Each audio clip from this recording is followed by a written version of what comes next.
Good morning, everyone. My name is Josh Albert. I'm a member of the Southern California Teaching Committee and the chair for this year's SCPGA Youth Teaching and Coaching Summit virtual series. This is the second of 8 that we're going to run every Tuesday. I'd like to extend a thanks to Rick Sessinghouse and Colin Morikawa for last week's discussion. Amazing stuff, not only the golfer that Colin's become, but the person as well, worth noting. So I learned a bunch of stuff that I can't wait to apply to my teaching when we get back to it. A little bit of business before we get cranking. There is a question and answer bar that you guys should see on your screens there throughout our discussion. If you want to weigh in with some questions relevant to our subject matter today, feel free to do so. We will try to answer some of the questions as we're going, and if not, we'll get to them at the end. And then we're going to go ahead and do a new segment. For those of you who weren't here with us last week, we're going to throw 3 trivia questions at you guys to try to keep things a little on the fun side. And today's trivia winners, you can just type the answer as we go through them. I'll say the questions throughout. Sponsored by Pro V1X, the #1 ball in golf. So hopefully I did that well. Yeah, trivia question winners will win a box of Pro V1s. That's pretty cool. Without further ado, joining us this morning is a Golf Magazine Top 100 Teachers, 2007 to present. He's in the SCPGA Teaching Hall of Fame, a future champion golf top 25 elite coach, 2016 SCPGA Teacher of the Year, Golf Digest Top 50 in California instructor, volunteer assistant coach for UC Irvine's women golf team, and his daughter Maddie is nice enough to join us. We will be putting her on the spot from time to time. Brady is also a 3-time Pacific League Coach of the Year for girls soccer. 3-time, he's a notable, notable students include Brandon Hagee, who is on the PGA Tour, LPGA Tour player Danielle Kang when she won the 2010 and 2011 USAM. And he is also the coach of thousands of other folks, some of whom are really good, some are pretty good, some are okay, and some flat out suck, which is part of the deal. So if you guys could put your hands together loud enough for Brady to hear you through the mute button. Thanks for joining us, Mr. Brady Riggs. Really happy to be here. Maddie and I have been looking forward to this. It's a subject that's near and dear to our hearts because just a little background on Maddie, she started playing seriously almost when she got to college. Yeah. I think she played maybe 10 junior golf tournaments before she got to college golf because she was a soccer player. So the reason why this is so important for us is that we had to fast forward her development a lot. So rather than the normal, 6, 7, 8 years it takes to get to that level, we had to do it in a year. And to do that, we had to change the way we trained. So a lot of the things and the drills and the things that we're going to show today are just, they come straight from the actual proving ground, which is out on the practice area, trying to get somebody who's athletic and talented to that level as a player in a very short amount of time. And it worked out pretty well, mostly because of her, not because of me. But some of these things that we're going to see, I think, can help everybody get the most out of the time that they're spending and not have the training sessions suck, which is sort of the whole point of this thing, is that we help people get better quickly. Very cool. If we're just diving right in here, Bryce, why don't you go to slide number 2? And I know that I learned a little bit of this offline here about some of the things that you do, obviously with all of your players, but in this case specific with Maddie. Brady, can you share a little bit about this 3-ball game and what it is that you're doing here and why you're doing it?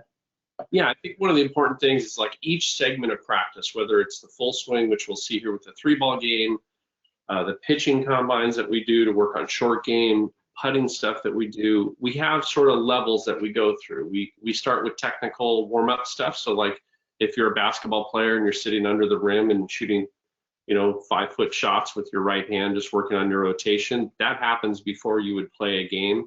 In soccer, we did 7 million practices, and a lot of those are passing patterns and ball skills before we get to playing. This is sort of built the same way so that we have stuff we work on in the practice area so that we could transfer that to the golf course, because the longest walk is from the practice area to the first tee, and we want to make that a shorter walk. So the full swing combines that we do, this is one of them, which is the 3-ball game, and it's been absolutely sort of a staple of our practice, don't you think, man? Yeah. So I think, when we go through these, and we'll see how it relates to real golf. Josh did a great job bringing up some slides, and so we have some examples. But the idea here is that we get the most out of the time that you're spending, so that you feel stress, you feel pressure, and then when you get to the actual round, you're used to performing under that pressure, and then you have a better shot at being successful. Yeah, I think, along those lines, and I know we've, Maddie, you grew up obviously in your situation playing soccer. I actually, as a kid, I was much more of a baseball player and a basketball player than having access to golf, certainly on any kind of a competitive level. And we just sort of innately, everything about playing basketball as a kid was about playing the game. And the practicing that you did was to prepare for playing. And I think what I love about what you're doing here and sort of the philosophy behind it is everything is completely geared to prepare you to play the game. And I think sometimes we, even in our industry of discussion, we get so wrapped in on the practice element that we don't link it actually back to the playing of the game, on an 18-hole round of golf. I agree. So this 3-ball game, the idea here is that we want to simulate not only what it's like to be aiming at something that isn't actually the flag, right? Yeah. And if you guys have, seen Scott Fawcett's work and Mark Brody's work, we can see sort of what a good shot is and what the expectation should be. But so we want to teach people how to play into spaces that are better than the other place that is bad. And we've devised sort of this point system to do that. And then the second piece of this is adjusting those targets during the actual combine, so that maybe depending on where you are within the combine, you might want to be more aggressive or less aggressive based on how you're doing. And Matt, maybe you could just talk real quick before we look at the point values and stuff, how that's different than just hitting 3 normal shots on the range. Well, personally, I don't like to be at the range at all. I don't like hitting balls. And so if we can add some type of competition where there's pressure, then I have to focus and stay committed to a target instead of hitting balls at the same target for an hour. So it just helps translate it into tournaments where I can be like, I'm committing to this target. I don't care where the flag is, and this is where I'm going to hit the ball. Yeah. So the idea of this is there's 3 shots, and you need 5 points.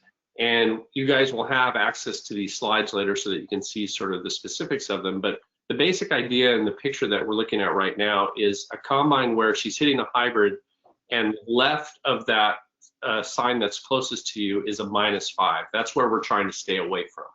We need to get to 5 points in 3 shots, so it can be a combination of a 3, 3, and a 0, or a 1, 3, and a 1.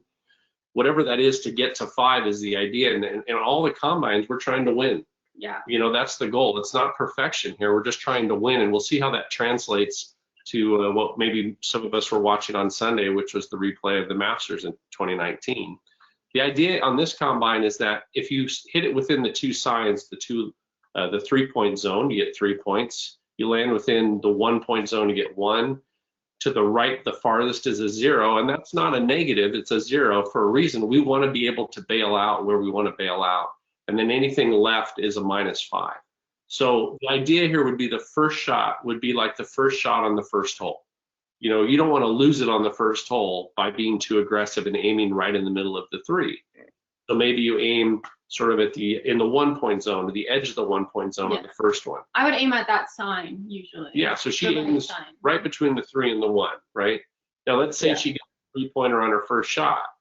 Well, now she doesn't have to be as aggressive because she's almost all the way there. She can win with 1 more good shot. So maybe she's aiming either at the same spot or even a little more to the right. And then if you have 3 and then 3, and this is a scenario that we see a lot, we don't want to aim in the 3. We don't want to aim in the 1.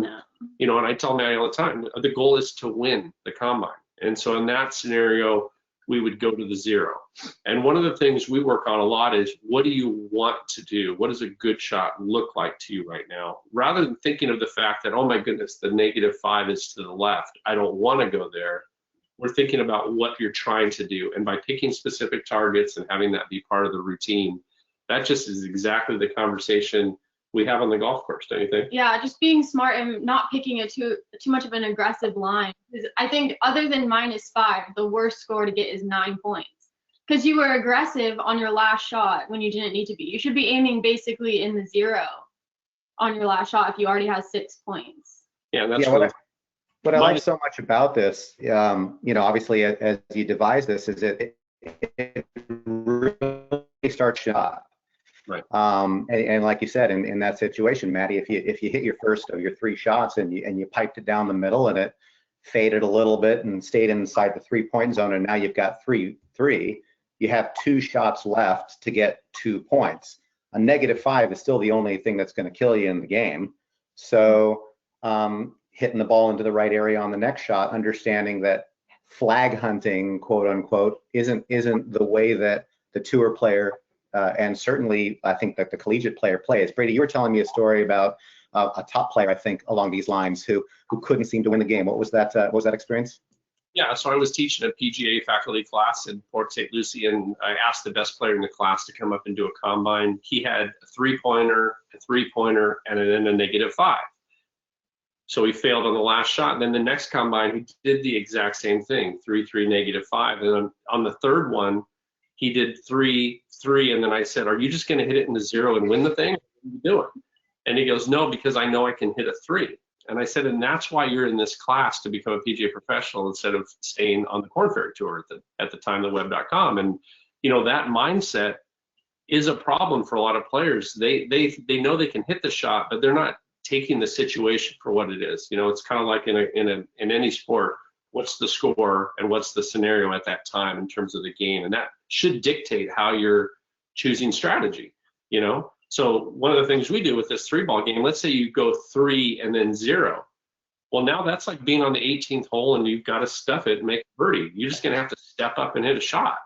And we want that change in pressure. We want that change in scenario because that's very realistic to playing. And a lot of times I can think of a time in Idaho, we were at Coeur d'Alene and she was hitting a shot she had no business hitting, but she wanted to hit it and she stayed committed to it. It was a 3-ball game and she executed. It was really fun. It was very scary as a dad and a coach watching that happen.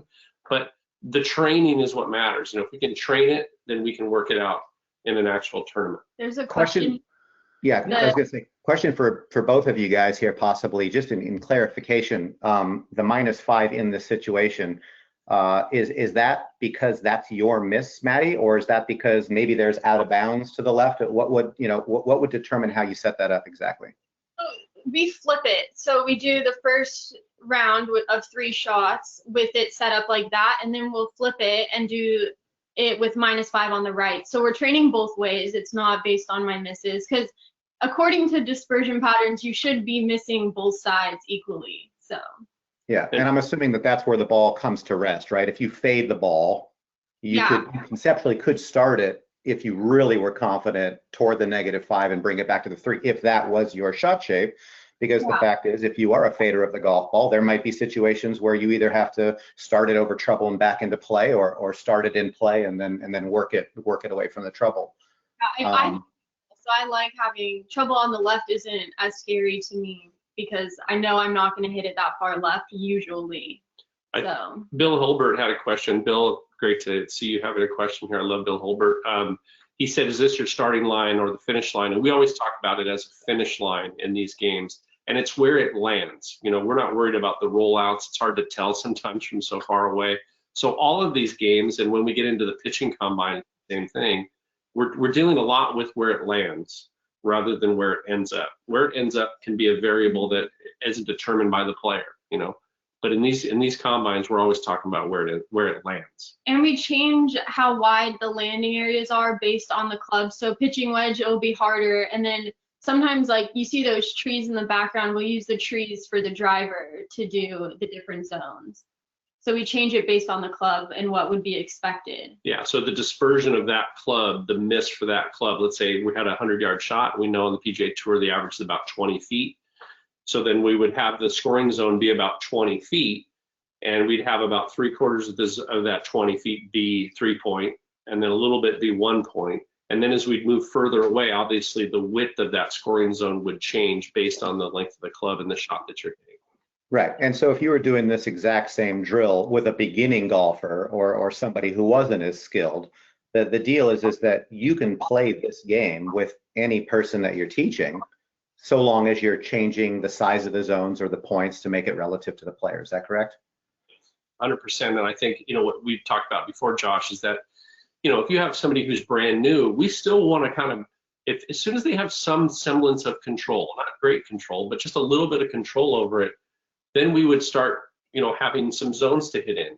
But Josh, you had mentioned with a player that maybe is just starting out, tell about the point system you would use, because I thought it was very interesting how you described that. Yeah, Bryce, can you slide to 4 real quick?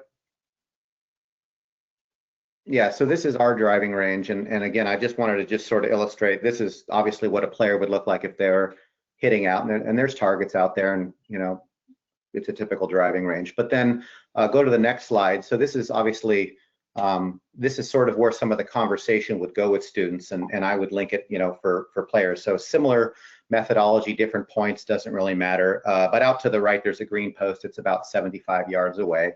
And so in the exact same light, we're just, to just have a student hit balls at the green flag all day long, it's great that we can see where they're hitting it. But in this situation, like you said, if there's a creek on the left or there's a deep bunker that's not playable short, basically taking exactly what, it's a derivative of Brady's game, and doing the same thing with drivers, and then distance control. The yellow stuff on the left is not necessarily with respect to the direction, but a little bit more of your distance control.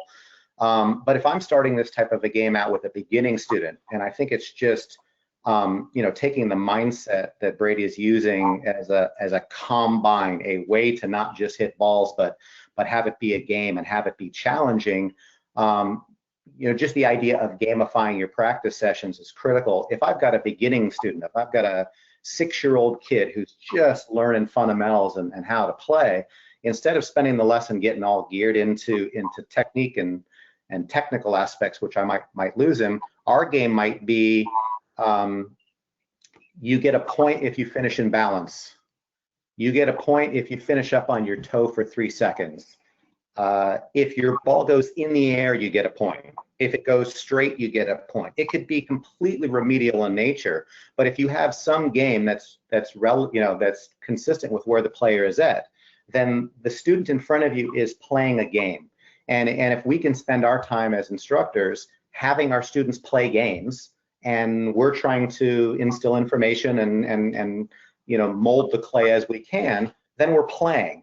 And I just think that in and amongst this whole thing, regardless of whether you're a brand new player, whether you're a PGA Tour player, if we as instructors can understand the value of these drills to help players get better at the game, but also know at the exact same time, this is just tools that we can use so that the player stays focused on playing, because the more that people are playing, the more they're going to enjoy it, because games are more fun than work and the rest of it. And we just have to stay in that zone as much as possible. Yeah, I think with a player like Maddie, who hates to be on the range banging balls, you got to make it more interactive and more competitive. It's who she is, and she needs these things to make the practice stimulating. Otherwise, it kind of gets dull. And Yeah. 2 more things on this. One is, I saw Jake Tolliver had a great question. Would you recommend changing the player's shot shape based on the orientation of the combine? And that's something that the answer to that is it depends. And the way it depends is, have the player try it both ways. If the negative is on the left, let's say, are you better off hitting a fade into your scoring zone or a draw in your scoring zone? Maddie made a great point in that the dispersion should be equally left and right. People I think are misled. They think, well, I have a 2-way miss, I'm a bad player. Everybody should have a 2-way miss. It should be I miss left and right equally. We don't want a 2-way curve. Yeah. But we want a 2-way miss, because in order to have a dispersion, we need an equal amount left and right. And that helps you aim regardless of where the trouble is. It's not like, well, I hit a fade here, so I can be more aggressive to that flag. It's not really the case, but I think the question is great. One thing too, that just to add a wrinkle in on Josh, your point, this would be for an advanced player, is Right. If you crosswind and you have a right negative, is it better hitting a holding shot into that, to keep it tight on a 3-point shot, or are you better off riding wind and going away? And this is the idea about making practice more competitive and a little more game-like. We want those scenarios. Those scenarios are great, because then we're training them so that when we get to the course and we have that same situation, we're more prepared to be successful. And then the last thing on this 3-ball game is we want to win. So you don't get a second chance in a combine. If you fail, you fail. And if we pull up that other screen that had Maddie and the points, I think it was, yeah, that one. If you look there, there's a look at the actual scores going on. Maddie, if you move the toolbar. So the thing on that one, you can, Sorry. no problem. You can actually see the scoring there. So we have a negative left there. And then on the left-hand side, SI is a short iron. She was hitting a pitching wedge. She did 1 on the first shot, 3 on the second shot, and she lost that combine. She got to make -5 on that. But if you look at all the other combines, she actually won all of them. And this is the best she's ever done. She's never actually won every single round. Yeah. This would be a really good day where she won, you know, out of the 8 combines, she won 7. That's a fantastic day. But the idea is to be competitive and be okay with failing. That's golf. That's the way it works. Great. Bryce, can you go back to slide 5 real quick? We had a question about how does this work in a group setting? So for example, if we're on a driving range, we'll use this you know, creative setup for our high school players. So if I've got, let's say, even 6 or 8 guys that are hitting on the range, and this will speak a little bit into the routine side of things as well, which I'm going to want Brady to comment on afterwards. But let's just say I'm going to the green post again, and all the players are standing at their golf bags. They have a ball on the mat or a ball ready to go, and everybody is listening to the instruction at the same time in the exact same group setting. Okay, students, here's the deal. The green flag is it's tucked in the left-hand corner of the green. If your ball goes more than 15 feet left of the flag, it's going to kick down a slope and it's going to roll into a ravine, and you're going to be completely screwed, if I'm allowed to say that. There's a big, deep bunker short of that green. If your ball doesn't fly onto the green, odds are it's plugged and you're going to be completely dead. The green kind of slopes from right to left, so if you miss a little right, it'll feed to the hole. Anything a little bit further out to the right, it's a pretty basic up and down kind of a chip shot. That's the situation. Players, I want you to now think about everything I just told you, process the information, grab a club out of your bag, and go ahead and go through your full routine in competition and hit the shot. And then afterwards, let's talk about what club you selected, what was your thought and methodology, what shot did you hit, and how many points that you got. And then we'll discuss it as a team so we can see how maybe some aggressive, you know, some players are more aggressive than others and some are safer than others. But we would just kind of go through it in that light in a group setting. Yeah, I think on that point, you know, we're okay with practice without a routine when you have a stick down on our range. Yeah. Right. So like there's different types of practice. We have a stick down and then we're hitting shots in without a routine. We're going after block practice, repetition. But when you're doing a combine, we're in full routine, right? Yeah. And then my job, and one of the things I like to do is try to make her choke. You know, I want to see if I can get under her skin and rattle her a little bit and see if I can cause her to hit a bad shot because, you know, I mean, I'm not trying to steal from Earl Woods, but, you know, the idea here is if practice is a little more challenging sometimes than even the competition, it can be incredible, you know, for your ability to transfer that to the course. It feels easier in a tournament than it is sometimes in a 3-ball game. 3-ball games are stressful, and that's a good thing. There's nothing wrong with that. I think what you said, Josh, is true. And this is something I learned from Aaron Badley with Brandon on a putting green in Arizona one time. Brandon said, "Hey, Aaron, what's your favorite putting drill?" And I'm like all ears because I want to hear this is going to be great. You know, one of the greatest putters in the world. And he said, "Well, I don't have a favorite drill, but I always do 2 things. One is I'm always in full routine, and I always have a consequence." And I think this type of practice is what we're talking about because then that's the exact same scenario when you're getting to an actual tournament. Josh, do you have those pics of I think it'd be great to go through those. The pics, yeah, with Tiger? No, I can't do it right now. So, sorry. That scenario where we're looking at the 12th hole, obviously at Augusta. We all know what happened on the final round if you guys were watching it. And in this scenario, obviously the flag is on the right-hand side of the green on its traditional Sunday pin placement. And you'd be a fool to go into that 3-point zone. We know that from history, that you don't go to that flag. Ask Jordan Spieth, ask anybody that's made this horrible mistake. Ask anybody who played in the last 2 groups besides Tiger Woods. Exactly. And Jack used to say he didn't care where the flag was, he always aimed in the same spot. That's a perfect example of just getting a 1 there. You know, we don't want to aim at the 3-point zone there. That's not a smart decision. We're aiming at the 1-point zone. Even if you missed over where Tiger's standing, because his ball's actually in the 1-point zone, but if you look at where he's standing and you get a 0, you can 2-putt from there. You have no problems with that. But if you miss short or right and you get a -5, you can lose the Masters. We've seen it time and time again.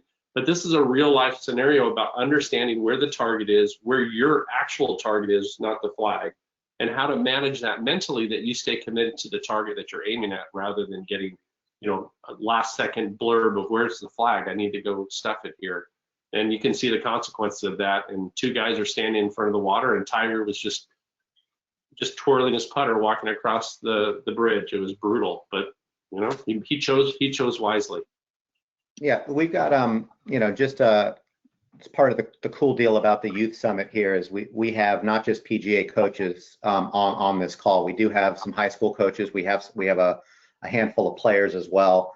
For you guys to start, you know, hopefully kind of coming off of this with some ideas about how you can run your practices if you're a coach, maybe turn your practice sessions into a more game-like and more fun scenario, but also sort of just the entire evaluation of what is a good shot and the elements that go into a good shot. To your point is, you know, yes, the technical aspect of hitting a golf ball and being consistent inside some set of margin is an integral part of being good at golf. But there's so much more that goes into playing the game to shoot the lowest score possible. And the illustration that we saw, obviously, on the 12th hole and the example of Tiger last year, this one on 15 as well was kind of an awesome shot. And they highlighted it in the discussion as well. You know, he just knows that if he can get that ball 30 feet right, that it's the width of the green is more favorable, the way that the ball's going to respond on the ground is more favorable, and he just simply wasn't willing to put himself in a situation where he was going to make a big number there and still made birdie. Yeah, and the cool thing about this scenario too is something Maddie and I talk about all the time, is this lie, the ball's slightly above his feet, it's sort of helping to produce a right to left shot. We don't fight those scenarios, you know. It's something you made a big improvement on last year, right? Yeah, last year I strictly faded the ball. Even if the ball's above my feet, I tried to fade it and I just couldn't hit it solid. And so we added the draw into my game this season based, if the lie requires it, uphill shots, ball above my feet. But other than that, I did it completely. But this scenario is perfect for that. Is he's not fighting the slope. Right, the shot is saying this is the best way to play this shot. Obviously, Tiger can draw it with no problem, but choosing the target wisely here. You know, making sure that if he did make a mistake, he made it out in the 0, where he could still 2-putt for birdie even from that far away. He ended up hitting a great shot into the 1. In this scenario, the 1 is kind of like a 3. You know, but it's part of what we train, because he had an opportunity right now. All he needed to do was 2-putt for birdie. Did not need an eagle. So that's kind of, if you think about the 3-ball game, this is like being on the 17th hole and having hit a 3 on the first shot. You don't need to hit a 3 again. You just need to score. And so this is another scoring shot for Tiger that was obviously executed to perfection. Probably one of the best shots he hit in that final. Yeah, very cool. Bryce, if you can go to the next slide. And this is where I think, you know, obviously, and we can merge this one. Obviously, this is the 18th hole. So Brady, in our game, let's go live into Tiger Woods isn't playing the Masters anymore. He's actually playing the 3-ball game, right? So because the Masters is far less important than the 3-ball game is. He's got a 2-shot lead, right? So he's on the tee with a 2-shot lead. Is he still going for 5 points, or what would you say would be a reasonable number of points that he needed in this one? And this is right out of the scenario, right? So he's basically, in our game, the last shot is like the 18th hole. If you went 3-3 on those first 2 shots of the 3-ball game, you are now in a scenario you do not need a point. You just need to not have a -5, right? The -5 is a loser immediately. So from the mindset from the tee, it wasn't a driver. He's going to put it in play somewhere up there. Right. And now this is sort of like the definition of the last shot of a 3-ball game with 6 points. The idea here is not to have 9 points. If you have 9 points, you've brought in now the trouble. It's the second worst score you have. -15 obviously being the worst, but the second worst is the 9. It means that you weren't smart. So Tiger did exactly what somebody who knows how to win major championships does. He has a 2-shot lead. He's saying, if I make a par, it's because I made a 15-footer, but I'm not making double. And so this shot was clearly played out to the right, where he knew all he had to do was pitch it on and 2-putt. It was executed to perfection. In this case, the 0 was a perfect shot. Yeah, and if you go to the next slide too, it's just, again, so it's such a bummer that we don't have golf, but at least this was the last. If this is the last one we had, it was incredible. Even onto this shot, he's got the pitch. Obviously, in this situation or in any other situation, he's not pitching that ball 25 feet right of that flag, using the slope to slow the speed.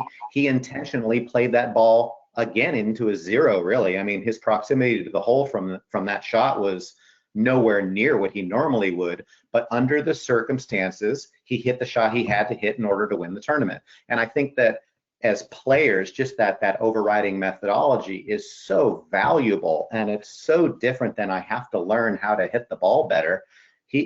Sometimes you don't have to hit it great or even good, as long as you're smart about what you're doing and you understand what it is that you're doing. That it's just so cool to kind of think about what you can do in a practice element that prepares you for play, and how you can still shoot the lowest scores even without your A game. I think that's a real confidence booster for a lot of players if they understand that. I totally agree. I mean, and that's why we train it this way. And we actually on the golf course will talk about, even in a practice round, hey, that's a -5 over there. You know, we're not going over there with that whole location. So it's just a good way to communicate with players. It's a great way to train, great way to feel pressure. And you know, if you had a player on the range hitting 3 7-irons at the 150 flag, you know, or the sign, they're not going to have any stress. But if you put those 3 shots and you put them in the 3-ball game, it's a completely different universe. And that's the way to train yourself to really be ready to go compete. And that's why we love this stuff so much. All right, so I'm gonna interrupt really quickly. This is our first trivia question. Get your fingers warmed up and your note bar. So first person to type the answer to this question wins. You can kind of see the question behind me possibly, but the question is, the most important shot in golf is the next one. Who said it? First answer wins a box of Pro V1s. And Hogan. Alan Ochai, congratulations, you are the winner. That was quick. He went for the last name only. Good strategy. Yeah, he did. He just threw Hogan in there. We'll assume he meant Ben. Oh, no. Sorry, Mr. Leary, but you're a little late. Okay, there you go. Question number 1. Let's slide. We've got 2 more for you. Don't worry. Let's slide forward here. We're going to get to pitching in just a second, but this is just an illustration again. And again, if this is tour averages, let's jump even to the bottom to start. 100 to 125 yards away. If the average tour player hits the ball 20 feet, right, from the flag, and that's what the averages are, think to yourself, who are you as a player? What is your range of miss? And then apply that range of miss to the various scenarios that we were talking about. It might make sense for you to never aim at a flag and just always miss the ball into an area where you know you're going to be able to find it and hit it, because if you do that, you'll shoot lower scores. The better you are, certainly the closer to the target or the flag or the best shots you can get. But I think understanding your specific game is critical. I always just think it's interesting too, even from 200 yards, 50 feet. That's not real close to the hole to hit a good shot. No, and it also shows how important it is to hit the fairway.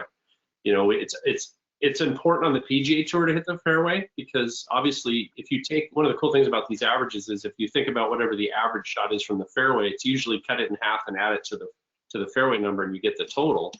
And if you think of it that way, these are PGA Tour players. These guys are incredibly strong and incredibly talented. What's the average high school player, the average college player doing from the rough versus the fairway? It's the proximity is getting far worse. So, you know, hitting fairway still matters for most people, maybe not on the PGA Tour on the highest level, but it certainly matters for everybody else. Do you want to go to pitching? Yeah, Josh? let's go to slide 12, and maybe you could explain a little bit about what this combine drill is. Yeah, so this pitching baseline, Maddie and I have done forever. She's very, very good at it. And one of the things about this is the philosophies have changed. When I grew up playing, and Josh, I'm sure this is the case with you, you know, first of all, I didn't have a laser. at all. It was always like, oh, it looks like 75 yards or whatever it was.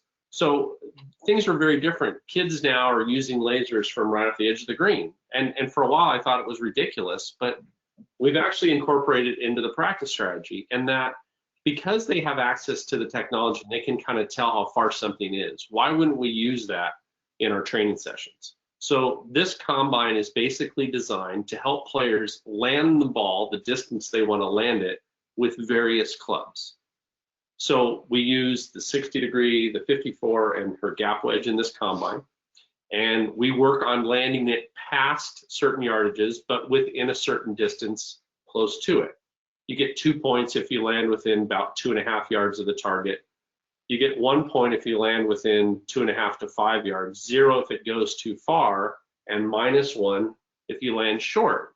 And so the question is, why do you have it be a -1 if you land short? The first thing is, I've tested this forever. This is completely anecdotal, but people, if you give them a target and you say land on that ball, they land short every time. The desire to be perfect causes tension and usually causes people to not hit it far enough. Mm-hmm. Tell another reason why we pick a target that we want to land beyond.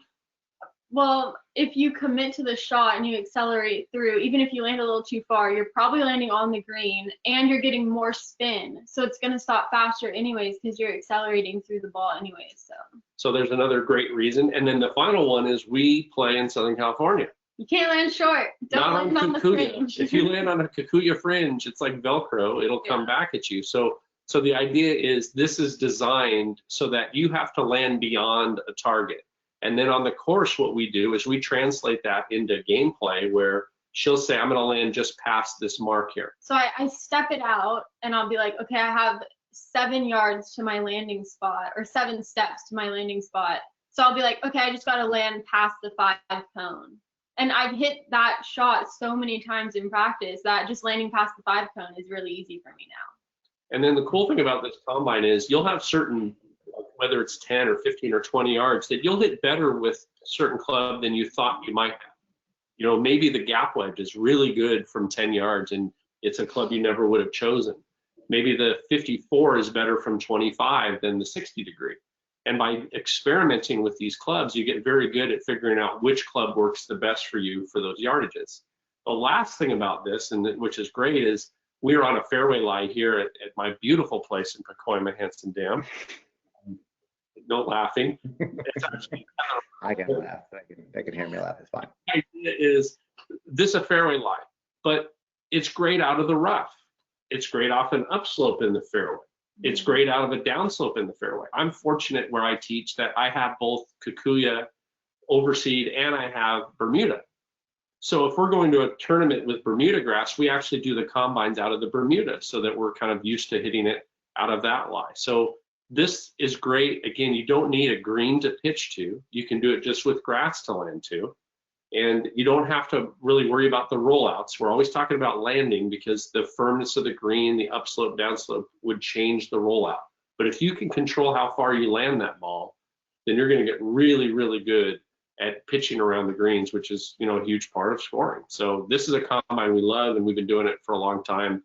There's perfection's been achieved once. And then he changed the point because she was getting so like we did it to 20 yards, and then she actually was perfect on the 20 yards. So then I had to back it up and do the 25. We found a gap because you'll see in the wedge drill that we have, there's 30 yards is where that one starts. So I was missing that 25 yards and I was struggling from there. So we had to add it, and now I haven't gotten a perfect score.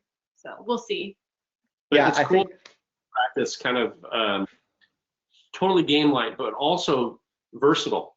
You know, changing the club, changing the lie. That's a huge part about playing golf. And if you do this enough, you'll have a lot of confidence that you can get it up and down. Yeah, I think that's fantastic. You know, you think back about it too, just obviously within the pitching drill, hitting it a little short, and like you said, on the greens that we play, and the reality of tension and what it does to a golf swing for all the reasons that you said.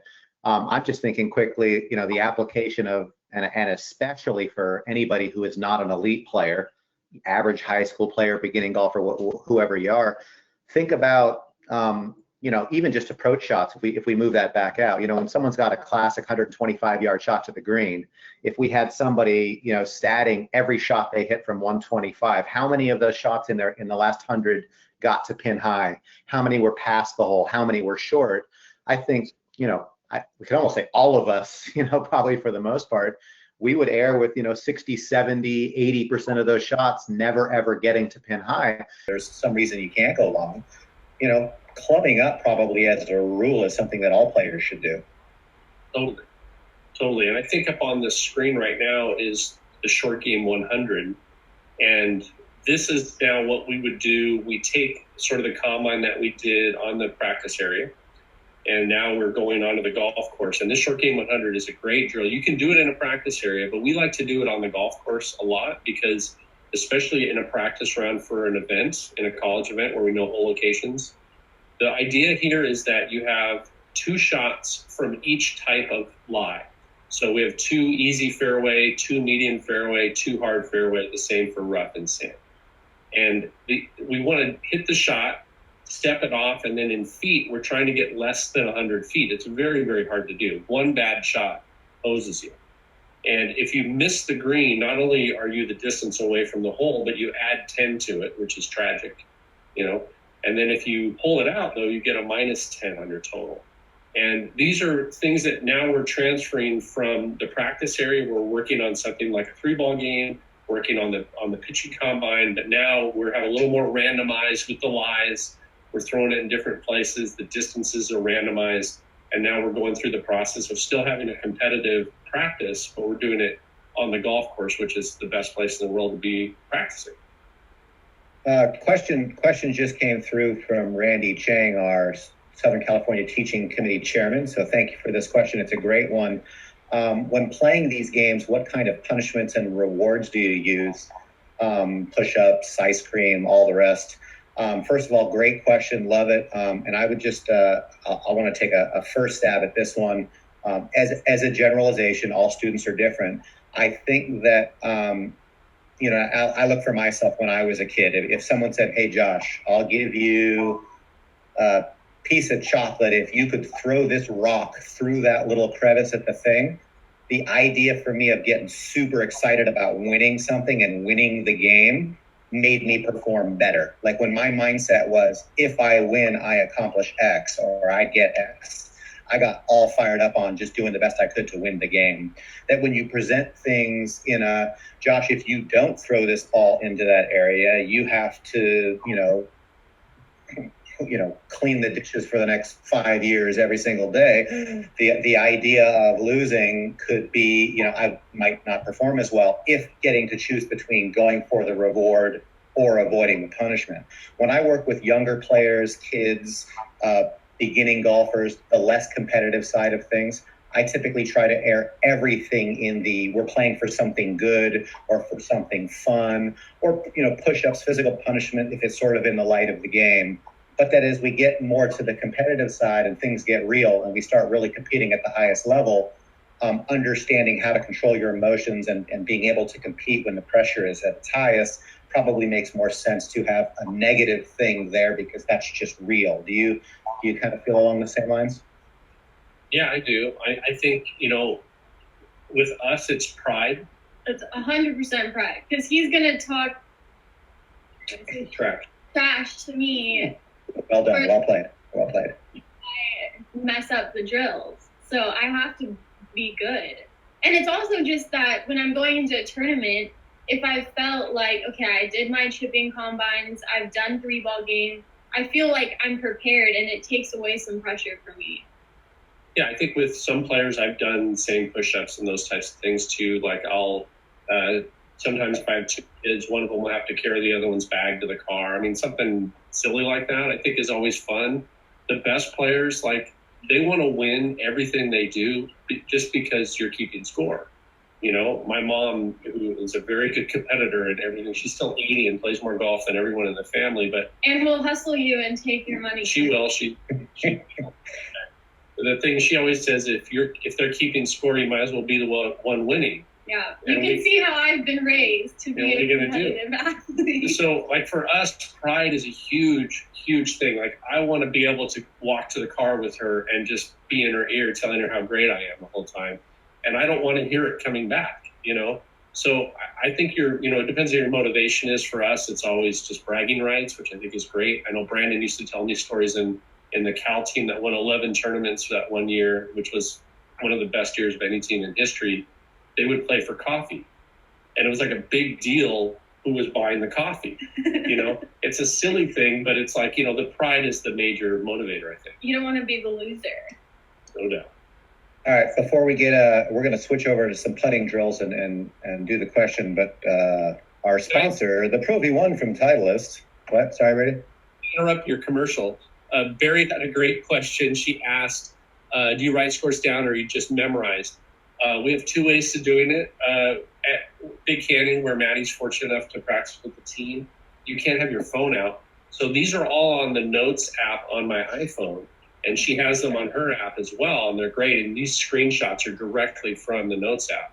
But when she can't use the phone because she's at a private club, then she has a book, and the book has everything written down. So she'll have the book in the back pocket, and she's keeping score. So yes, very great question. Absolutely. But I write everything, and it says when I did it. I don't know if you can see, and then it'll say what my scores were and the date. So I have it for months and months of putting drills. Yeah, it's a great way to go. So back to the commercial break, Josh. My question. Yes, all right. Sponsored by the Pro V1 Titleist golf balls, the number one ball in golf. Okay, here we go. Question number 2.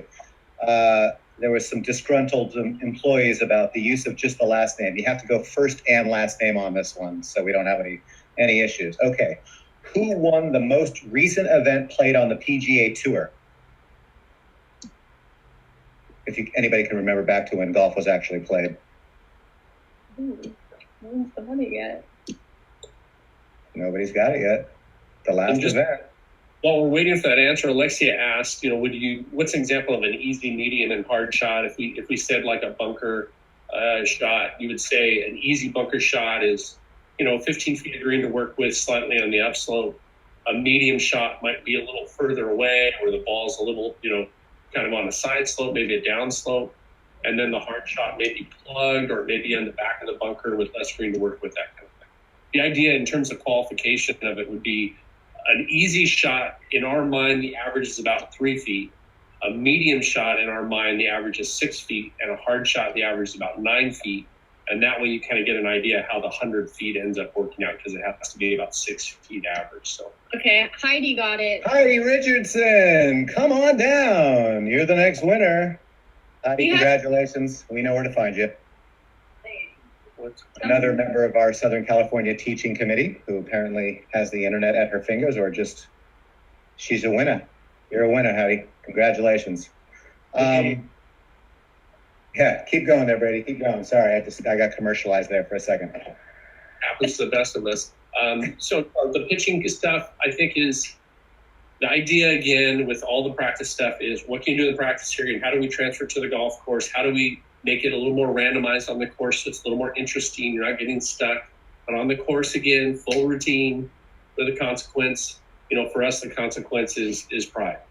So on the pitching combine, this also comes out, and anybody that ever wants my combines, I give them away for free. We do the same combine on intermediate wedge shots from 30 to 60 yards. The scoring zones are 10 yards instead of 5, and the point values are the same. And those are great too to mix around with different clubs, and a really important yardage, especially for Maddie, who will have that into par 5s, and she needs to make more birdies. So that 30 to 60 intermediate wedge range is critical, and we work a lot on those too. Very, very cool. Let's jump to the putting. Brady, you like the 3-6-9 drill. Can you tell us what it is and why you guys use this one? Well, I'll let Maddie describe 3-6-9. She does it pretty much every single day and before she plays tournaments. Maddie, why do you like 3-6-9 so much? It just makes me feel like I'm going to make putts on the golf course, because it's all in routine and you have to make them. And I feel like it's 15 putts in full routine, and it's something I can do before a tournament and be consistent with, that I maintain my short putts. And I'm a pretty good putter from like 10 feet and in is like my wheelhouse. And so this combine here, the idea is you have on 5 different holes on the green, you would play a 3-footer, a 6-footer, and a 9-footer.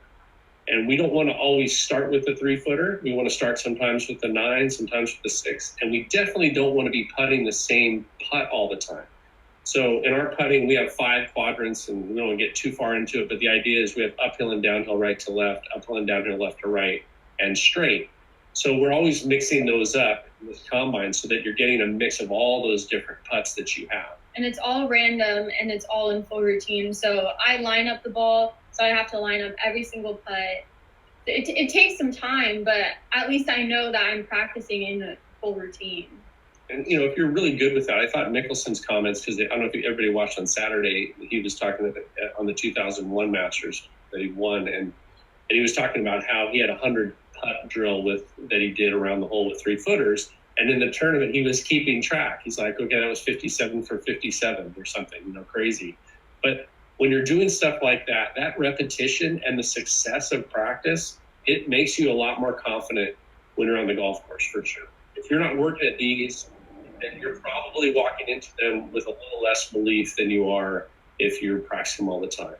The par here is pretty simple. The 5-footer or the 3-footer is a 99% putt on the PGA Tour, so we say 5 out of 5 on the 3-footer. The 6-footer is about 66%, so you get to 3 out of 5. We say that's par. And then the 9-footer is a little less than 50%, so 2 out of 5 on that one is great. I would say that now at this point with Maddie, if she did this combine and she got 12 out of 15, she'd say that was pretty normal for her. Yeah. And you're not going to make them all, and that's fine. And that's one of the other things this teaches you is that you're not going to make all these putts. 9 foot is less than 50%, so you're going to have the occasional miss. The last thing with this one is a really important topic for people working with good players and understanding how they miss. So underneath here it says H is hold, plus or minus P for pace, plus or minus R for read. I mean, when you're missing putts, you're basically, good players are missing them one of those 4 ways. They're either hitting them too hard or too soft, or they're playing too much or too little break. Obviously, you can pull and push putts, but by actually quantifying that and then eventually writing down the type of putt that you're missing the certain way you're missing it, let's say a left to right putt, you keep missing it low because you're not playing enough break, then you're really getting some feedback that we can then design another practice plan to deal with specifically. So I think this practice here is good for 3-6-9. We do it for 6-9-12. We do 9-12-15. We change the par and whatnot. But the repetition, but also the variability of it, and the fact you're in full game this is a huge staple of every practice session on the putting green. Yeah, that's just awesome. Bryce, if you can go to the next slide real quick. This is our facility, and we run practices, high school practices, 4 days a week. And so this is a staple of ours. We take 6 holes. It varies day to day, but this is a drill that we'll use. And we have a cone we have 6 holes, so we have 3 different locations. So the closest cone is either 3, 4, or 5 feet away. And so you'll see in the scorecard here below that like hole 1 and hole 10 will always be from 3 feet. Then the next will be either 8, 9, or 10 feet, and then 15, 20, or 25 feet. So as long as we set the game up to where we have the scorecard and we know where we've set it up, if we really wanted to get into the charting of it, not only would we have a score from 18 holes, 3 cones at 6 different locations, but we'll have obviously hit 6 putts of 3, 4, 5 feet, 6 putts in that mid-range, and then 6 lag putts, obviously, like you said, all from different directions, so you're not locking in on the same thing. If you do record these scores, obviously you'll know what you shot. Were you 7, 8, 9 under? Because 2 is always par. But if you wanted to dive deeper into the scorecard, you could obviously see what percentage of the 3, 4, 5 footers were you making. Was your score because you did a really good job of making your short ones? Were you not scoring well because you were 3-putting the longer ones? So it gives us a little deeper insight into, like you said, what is the score? So same idea. With beginner golfers, this might be the kind of thing that you could do. Just do 9 holes to take up 3 holes on the putting green and just play 9. Maybe we'll introduce scorecards for the younger kids, just simply how to keep score, giving them a scorecard and playing the first hole and writing it down and just that kind of a practice. So you could tailor this type of a drill down to not even worrying what the score was, but just the act of going through the process of following a 3-hole golf course. So you can dummy it down to any level you want, make it competitive, non-competitive. But the idea of not just putting to putt, but putting as is the design of going from hole to hole, always random, always different, competitive for sure. If you're at high level putting or you're playing the game, inside wanting to get better, whether it's winning or just you're really driven to play the game at the highest level, you have to practice putting when it matters. There's just too many times you come across a 3-foot putt that just matters and you just feel it in your neck and you're like, my God, I can't even believe this doesn't even really matter. I've just decided that this matters. How different it is to hit a short putt when it matters is you have to be in that position. I couldn't agree more. I mean, Josh, that's why we do it this way. Maddie, you like the question that was there from Lexi, I think. Oh, how much time would be ideal for each drill? In full routine, I would say, I say my putting practice is between an hour to an hour and a half. But if I'm putting good, then it takes 45 minutes. It really depends on how I'm feeling about my putting. I like to start with some technical stuff, so I work on a putting plate. That's Derek Ureda's plate, which is absolutely amazing, by the way. Derek did a great job with it, so we have those, and she has it in her bag, so she starts out every practice session that way. Every time I'm on the putting green, I start with that, and I sometimes metronome to help with my tempo, and then I'll move on to 3-6-9, and then I like to do the 9, 12, 15, or 12, 15, 18. Because I don't like to overlap the 9-footer. It bothers me that overlaps.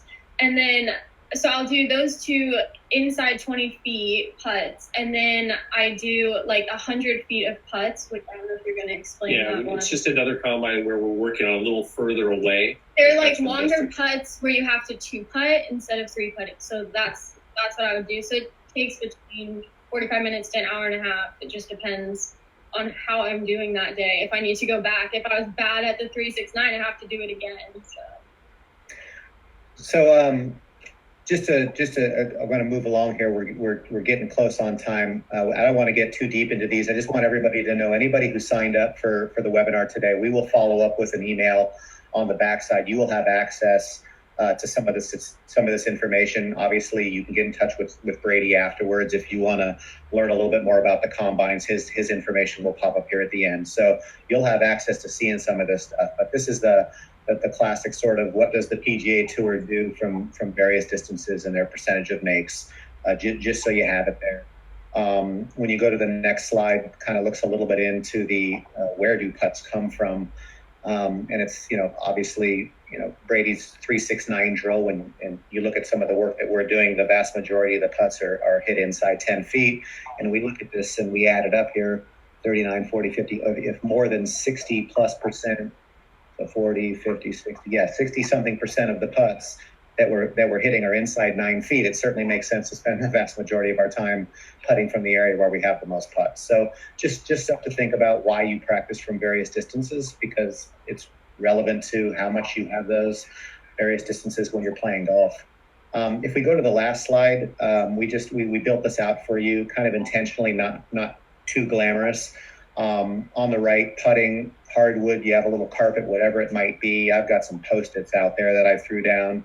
You can use the line on, hardwood, using the line or using a lane, and any number of ways you want to do it. But basically, you can practice at home 3, 6, and 9-foot putts, make them competitive, chart yourself. This is a little backyard chipping area. I have a hoop. If you have a towel, Brady, I saw a post you did the other day where you just had a soccer ball and you were hitting balls and it was proximity to a ball or anything. If you have real golf balls and you have enough space, or wiffle balls, anything you can do even in a short space where you can kind of take some of this to heart and go in some small space that you have at home during these tough times and just start practicing. And even though it's not optimal, it's something. And if you could use these drills to shorten your short game, and you could really, and it's something we've talked about 3 or 4 times today that I want to reiterate is critical. You've got to do these things in your routine. Have a routine, first of all. something that you can count on over and over and over, so that there is a complete, this is how I stand, set, practice swing, breathe, look at the hole, knock your stroke. Have that be automatic, so you can almost hide inside of that routine when the pressure gets high.